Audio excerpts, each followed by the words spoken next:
we never would have hooked up on our own. It took something as random as a letter of the alphabet to forge a friendship this strong. Funny how that works. But even after all these years, I still couldn't figure Abby out. She had a crude sense of humor, constantly pulling pranks, laughing at fart jokes, yet woke up at 5 o'clock every morning to meditate. She hated hanging out with a lot of people, yet craved a packed house. She loved to travel, yet refused to apply to colleges outside of San Francisco because she wanted to continue her practice at the local Zen center. My best friend was an enigma even to me. We grabbed 2 coffees in a booth for our usual round of Saturday catch-up at the local diner. We talked about how the comedy scene was slowly turning around, finally.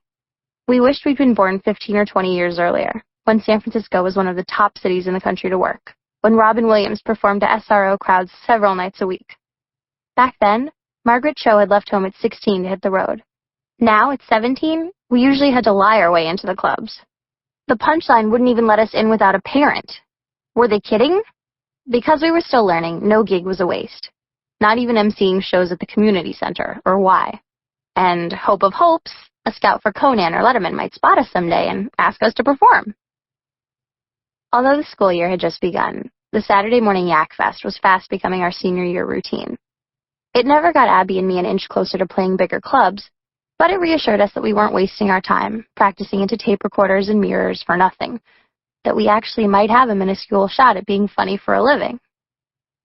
We ordered 2 more coffees to go, then headed to Union Square for Saturday ritual number 2. For years, our school had had a community service requirement for seniors. Most of the other students had volunteered in a church or homeless shelter, but not us. Because Abby had been going to the Zen Center since she was 12, she talked one of the monks into signing off on our outreach program. Our idea, filtered through Abby's love of Zen and our mutual flair for the theatrical, was to get people to be more present, more aware. So we went to various locales in the city and flashed cards with Zen mottos at the people walking by. Are you awake? Are you here or somewhere else? Wake up! And Abby's favorite, wherever you go, there you are. People usually either ignored us or thought we wanted money. We collected $15 our first time out, but once in a while, someone really got it. Those people would look us in the eyes and smile, become more present in their day. This is so much better than calling out bingo numbers at the nursing home, Abby said. I'm almost convinced we are performing a service, I agreed. The last guy shifted right in front of me. I keep telling you, you've got to come to the center. A room full of people meditating for hours. Abby flashed her card and a smile at a mother wheeling crying twins in a stroller. The poor woman looked like she didn't want to be present. Maybe it was the beautiful fall weather or a very conscious neighborhood, but several other people really responded.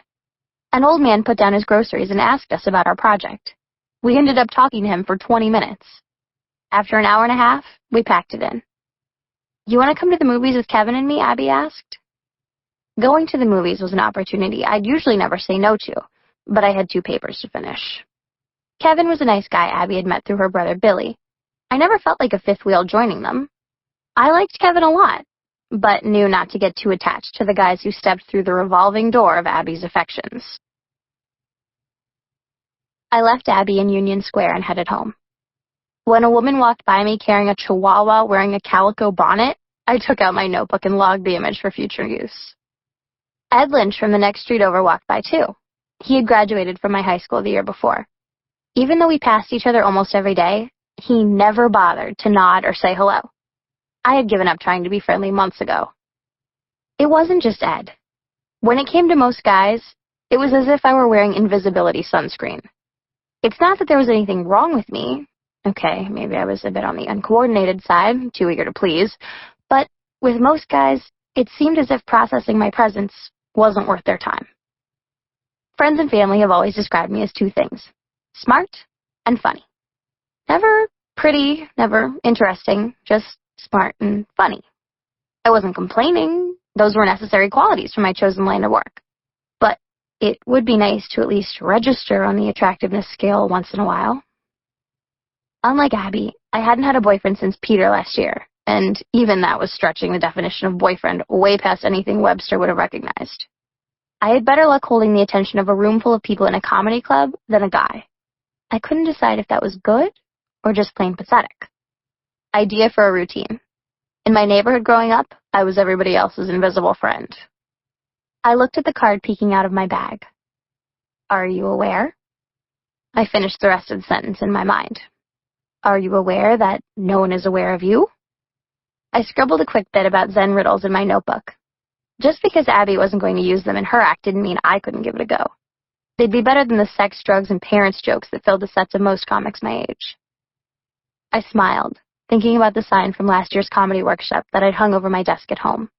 If life gives it to you, use it. Being in comedy was similar to working in a giant recycling center. Nothing went to waste. When I first told my mother I wanted to hit the comedy scene, she flipped. Late nights, grades, alcohol, secondhand smoke, blah, blah, blah. It took 2 years of playing local parties and talent shows before she finally let me drag her to the comedy stop downtown. One good thing about living in the city, I've grown up bopping around the many different neighborhoods, using public transportation, and always gathering material. I started sneaking into teen open mic nights at the local Jewish community center. I wasn't Jewish, so the first time I went, I pinned one of the shoulder pads from one of my mother's suits onto the back of my head for a yarmulke. I found out when I got there, of course, that the men usually wore the yarmulkes. The woman who helped me unpin the shoulder pad took pity and let me run through my routine anyway. It was my first time on stage, but I strode to the microphone with confidence. All the awards I'd won in school for academic excellence paled in comparison to the scattered applause of a handful of kids sitting in a Nob Hill gym at 4 o'clock on a Sunday afternoon. I was 15 years old and hooked. A few of the clubs used to let us sneak in underage until the city clamped down on the drinking laws. So for almost 3 years, God bless her, my mother sat in smoky clubs and watched me perform. Except when I auditioned. I was always so nervous I made her wait outside. On open mic nights like this one, the quality of material could be iffy at best. Mom never complained. When Mom couldn't go, she sent her assistant to be the adult who accompanied us. Delilah had been with us for years. She was a tall, black, athletic drag queen who was my Uncle Danny's boyfriend up until the end. Uncle Danny contracted AIDS back in the early 80s.